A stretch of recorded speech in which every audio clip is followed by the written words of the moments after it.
What's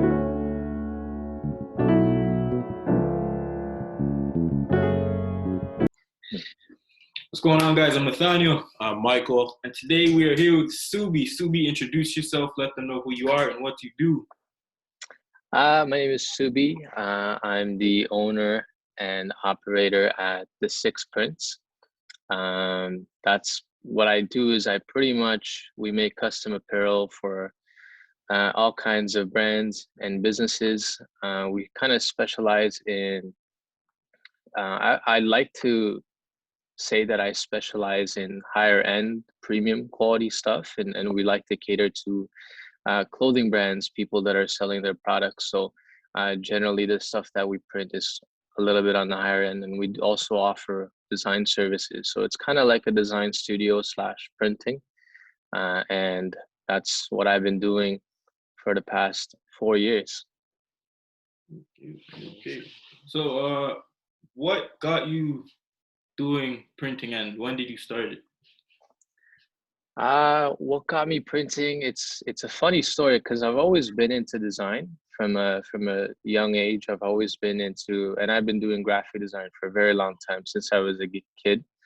Um, but I got into printing because one day I was working for my dad, and he does construction work, and I was working for him, and we were at this guy's house, like we were doing some construction work on his house, and every day I would just see him at home, and like he would never go to work, and he lived in a pretty expensive looking house, and I always wondered, like, what does this guy do for a living, you know like, how do you get to just stay at home all day, but you live in this big ass house.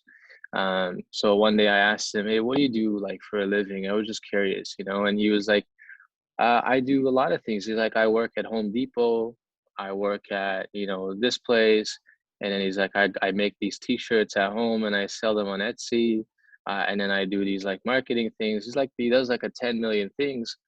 And to me, that has always been like my dream, is to just be free to do whatever it is that I want to do. And just, kind of make a living based on my own work and labor, and doing whatever I want to do and being as free as possible. And at that time, I was really into design and fashion. And when he came out to show me like a shirt that he made, I'm like, if this guy can make t-shirts, it must not be that hard. He's like, oh, I just make it from home or whatever. Um, and he was like a 50 or 60-year-old man. And if he can do that at home, then I could probably do it. And I went home that day and I researched everything there is to know about printing on clothes. And I got super nerdy about it. The thing that really helped me is that at that time, I had already a good knowledge of, Illustrator and Photoshop and stuff like that. So I kind of knew a little bit of the design aspect.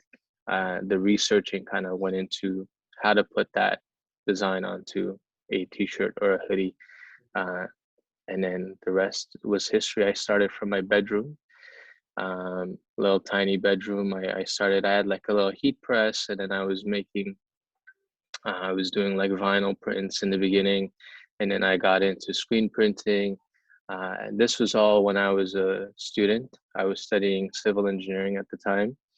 Um, and then 3 years later, when I finally graduated, I opened my first shop, and I've been here ever since then for the past year and a half or so. So, with all the things that you have done so far, what's your goal with the Six Prints? My goal with the Six Prints, to be very honest, I don't have a goal. I really don't have a goal. My goal is to just be to be creative. I think, and I think I told you guys this before, but I've always, when I started printing stuff, it was never meant to be printing for other people. It was always like for me, creating my own designs and putting it on a shirt. Just the creative process of that was what I always liked. It just became a printing company after a while. because people started to ask me, can you print this for me? Can you print that for me? And then slowly I'm like, I can make money from this. So I got into it, and then it just grew into the six prints. It was never the intention. Um, and so my ultimate goal, I just have one general goal, and that is to be a creative, create things, and I want to make an impact in terms of design and fashion, and that's like my ultimate goal. Um, but I don't really have like a structured plan of how to get there. It's just every day I kind of work towards that ultimate goal, whether it's maybe working on some designs or learning new skills or bettering my craft in terms of screen printing. It might not be something that I do 5 years down the road. I could be doing something completely different. I kind of leave my goals very open. Um, so whatever it is that I end up doing in the next 5, 10 years, I don't really regret. You know, I'm open to anything. So I don't have like a structural goal of 5 years I'm going to do that, 10 years I'm going to do that. It's just one general goal of I want to be a creative, and that's it. I like that. That's really interesting. So I know we've talked about this before, but I find it just like really interesting. Like I'm sure a lot of people would look at you and assume like you're Asian or something, Yeah. something like that. But then like when you told us like where like your background, where you're from, I was amazed. Yeah. Tell us a little bit Yeah. about that. So I'm Uyghur. Uyghur is an ethnic minority that lives in a province called Xinjiang. It's called East Turkestan. Um, the the they're very similar to Turkish culture and language. Um, and I actually lived in Turkey for about 3 years before coming to Canada. That was at a very young age. Um, but a lot of people don't know who the Uyghurs are. The Uyghur people are currently being um, going through a a genocide in China because millions of Uyghurs have been locked away in concentration camps.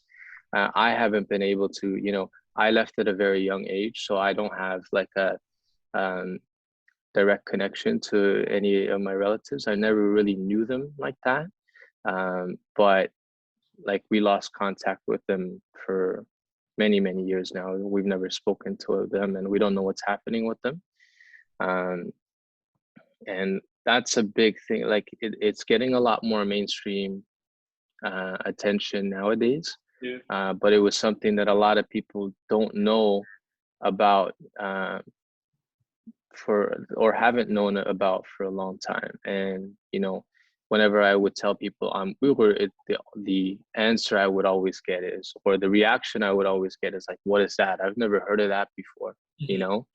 And so I used to play it off, and just because I was so tired of explaining to people what I actually am, I would just say I'm Turkish, because I kind of knew Turkish. I could understand a little bit, I could speak a little bit, and I lived in Turkey. And the Uyghur culture is very similar to Turkish. The language is also very similar. So you could almost even say we're like the Aboriginal people of the modern day Turks. So that's who I am. I'm Uyghur pretty much. And if you Google Uyghurs, you'll just the word Uyghur, you'll get to see a lot of articles about what's happening today with them. That's really cool. Yeah. Just on a business perspective, what is one thing you would tell someone looking to open up a business? I made a post about this recently on my Instagram, and the one thing that I would say is to be very, very, very brand focused. Your brand, in my opinion, your brand is everything. You literally project your own personality and your values into your brand. And your brand should reflect everything about you, and everything that you do, every decision that you make in your business should kind of go through your brand first, and then the decision should be made. Having a strong brand is like building a strong foundation and then building the rest on top of that foundation. Um, and you know, I'm only 26 years old, and I'm not like some experienced business owner. I don't have like years in the game to give you a concrete advice. And so this is just like my philosophy. It's what I believe in. It's not something that I would say to anybody that it's fact. It's just something that, as a philosophy, it's something that I really believe in being very brand focused. When you're brand focused, people seek you, not the other way around, right? People will literally skip everybody else to come to you because of your brand. I have customers in Nova Scotia. I have customers in Vancouver. I have customers in the States. I have customers that drive like 2 hours to come to the Six Prince, which is, to me, is very humbling. But I was able to reach that point because of the amount of work I poured into my brand. But you also have to remember that being brand focused is a very long-term game. You have to play the long-term game. You're not going to be, if you stick to your brand in the beginning, you're not going to see a lot of return on your investment, right? And your return on investment might just be things, the way that you do things to further your brand. It's easy to be discouraged sometimes because the work that you put into your brand, you might not see the fruits of that like immediately, but it will compound and it will get bigger and bigger, and the snowball will get even bigger, and eventually it will pay off. So I think that would be my encouragement for anybody that's starting a new business, is to make sure that you understand what your brand is about. And by that, I mean understanding what your core values are and understanding who you are and what kind of personalities you're putting forth into the business. And then making decisions based on that brand, and being ultimately very much focused on creating a brand. You know, your business, regardless of whatever you do, your entire mission in your business should be to create a brand that makes an impression on other people, because you will ultimately be successful, in my opinion. Like I said, I'm 26 years old. I feel like I have to kind of justify that because people might be like, oh, what does he know? He's not even been doing this that long. But I do want to say that it's not of like something that I can prove, but it's something that I strongly believe in. Okay. Yeah, I think that's, I like it. Learned a lot from Yeah. So just hearing your story about like why you decided to become an entrepreneur, like some could say like it's just in you naturally. So like my question is what's your definition of an entrepreneur, and do you think it's something someone could just study and learn, or is it just naturally within you? I think it's naturally within you.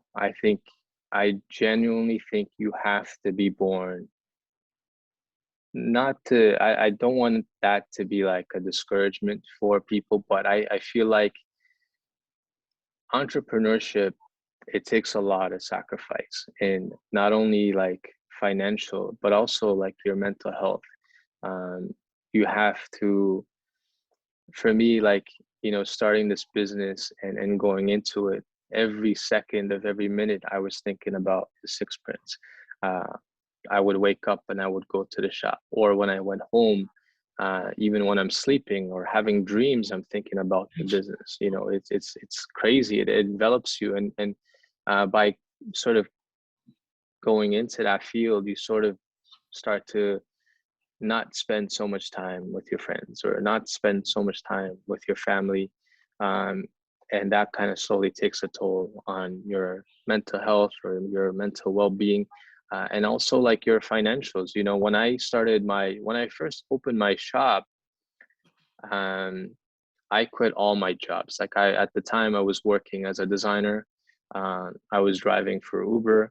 And then I was working at my school as like a student ambassador, but I graduated, so I couldn't work there anymore. And then when I decided to open my shop, I quit everything, all my jobs, and I just dived straight into it. And it was very, very difficult in the beginning, because going from having no overhead to having all of that overhead, and on top of that, quitting all your jobs and having no source of income, it takes a little bit of a, um, you have to really know that this is what you want to do to make that kind of decision, I think. But that's not to say that people can't start a business and be successful. I think to be like an entrepreneur and to be free, and I think that's what entrepreneurship means to me. Going back to your earlier question, is it just means to be free and to do whatever it is that you want to do. A lot of times I always question myself on whether or not I was a creative or was I an entrepreneur. And I think both go hand in hand. I think there is creativity in entrepreneurship, especially going back to when I said being very brand focused. There is a little bit of creativity in that. So I think you are born into it if you really, really like down to the core, you know, want to find success in being an entrepreneur. You really have to be born to be willing to make the amount of sacrifices to get you to the next level and to grow bigger and to see the kind of ambitions that you have in your head come to fruition. 100% agree. I agree. I like Yeah. What do you like about working with so many different brands? Oh, I love it, man. I honestly, I love it because it allows me to spend more time with people, right? There are a lot of print shops out there, and there's nothing wrong with them, but they are more focused on high volume stuff, and they're focused on like events and marathons where they print thousands of shirts, and they're printing it on Gildan. And the artwork, they just get it. It's a quick email communication. I want this many pieces. I want this on the front, and can you print it for me by the state? And that's it. When I work with clothing brands, and I'm sure you guys have been through the experience, obviously, because I printed for you, the discussion goes a lot longer than that. We really build a relationship, and it's almost like a partnership, in that I want your brand to succeed, and I want to work with you in helping you and ensuring that your brand succeeds. Because if the brands that I work with succeed and they sell more items, then in turn they order more from me, and that becomes a long-lasting relationship. And that's the thing that I value, is building a relationship with the brands that I work with, and it allows me to bring sort of like that human connection into it, instead of, oh, this is just a customer and there's a transaction happening. It's more of like we're working together to create something where we can, impact the world in a way, right? In terms of design and fashion. So I love working with brands. I would say over 90% of our customer base is clothing brands. And for me, it's been a very pleasant experience, and it's something that I've been really enjoying and been fortunate to be able to work with so many brands, because I also get to learn, right? Like sometimes a lot of clothing brands will come to me, and I'll give them advice on the different types of printing methods and the different types of blanks that we can use. But I also get a lot of data on, what kind of designs are doing well for them, what kind of sizes do they go for, and I can relay that information to different types of brands. And so I learn from the brands that I work with, and then I can share that information with the rest of the brands that I work with. So it's a giant collective of a creative process that I really enjoyed. It's not, I like to bring that human connection into it, and working with brands really enabled me to do that. It's good that you found some fun in your job. You don't get tired of it. Yeah. Well, debatable, but I don't get tired of doing what I do and working with the brands, but sometimes it gets very overwhelming sometimes. Like the repetitive stuff. The repetitive. Like I said, I love working with clothing brands, but it doesn't mean that we don't print for, it doesn't mean that we don't print like 1,000 shirts for an event. We do it, I don't say no to work.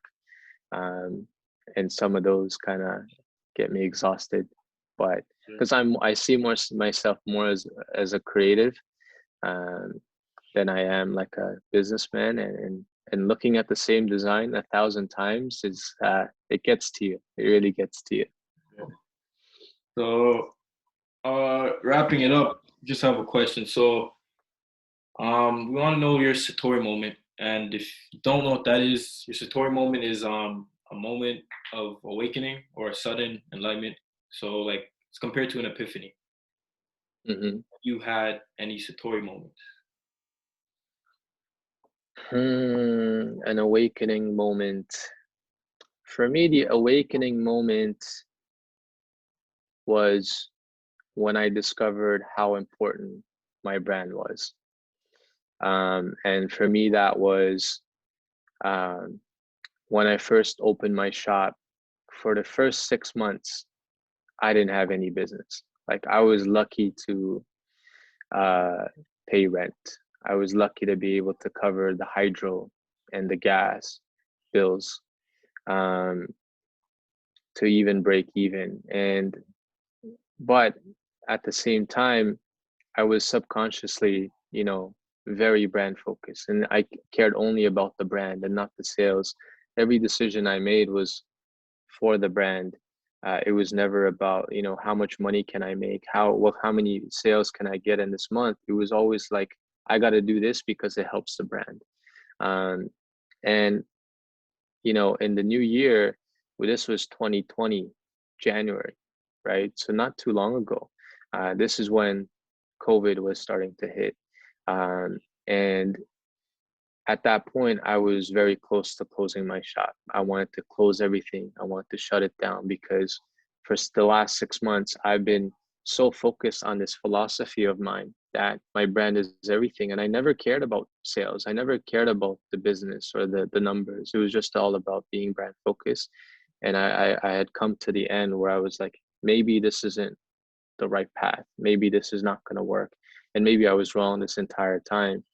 And around January and February, I was actually looking for civil engineering jobs because I was going to shut down the shop, move everything back to the bedroom, and go back to being like a civil engineer. And I was at the very end of quitting.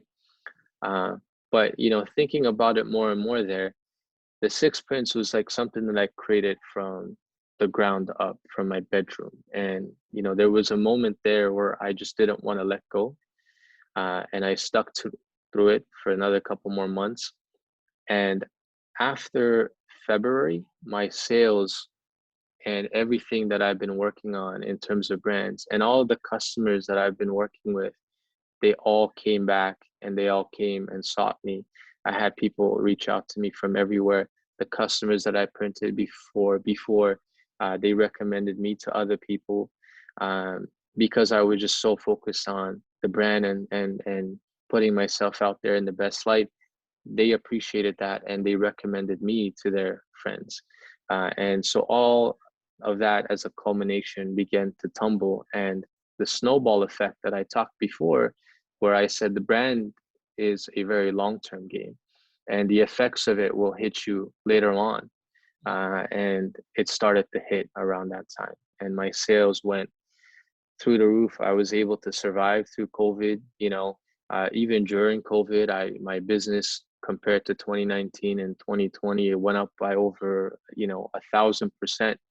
And so that was like the Satori moment for me, in that I was right. I was like, I still would like to say that this is not a fact. I don't want you to go off of this is just my opinion, okay? But I had a Satori moment right then and there when I said, everything is going to pay off if I just focus on my brand, my customer service, the product that I deliver, the quality. And for me, my brand is about exactly that. It's the customer service, it's the relationship, it's the quality. Those are the core values of my business. Even if I'm losing money, as long as I stick to that, it will pay off in the long run. You might have a little bit of failures here and there, but down the line, when you talk about long game, that will always reign supreme. And I think at that moment is when I realized that to be true for me, basically, personally. Oh, that was a lot. Yeah. Sorry, I talk too much. No. I love it. Like a lot of people learn people that Yeah. just never give up. Yeah, man. Just stay brand focused. Yeah. So we have 2 random questions just to finish Okay. everything off. So Okay. starting with, if you had one spice to describe yourself, what would it be and why? One spice. Let's see. I'm a terrible cook. I'll say. Okay. I don't even remember. I don't even remember the last time I used spices. But I will probably go with, you know, just my favorite spice is like paprika, because I like spicy food a lot.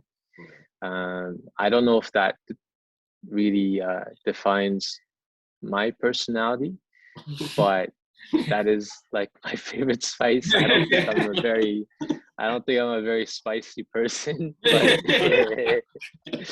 I think that's the only spice that I could think of off the top of my head, because like I said, I can't remember the last time I used any kind of spices. Fair enough. Yeah. And if you have to pick 3 of your favorite music artists, who would it be? 3 of my favorite music artists.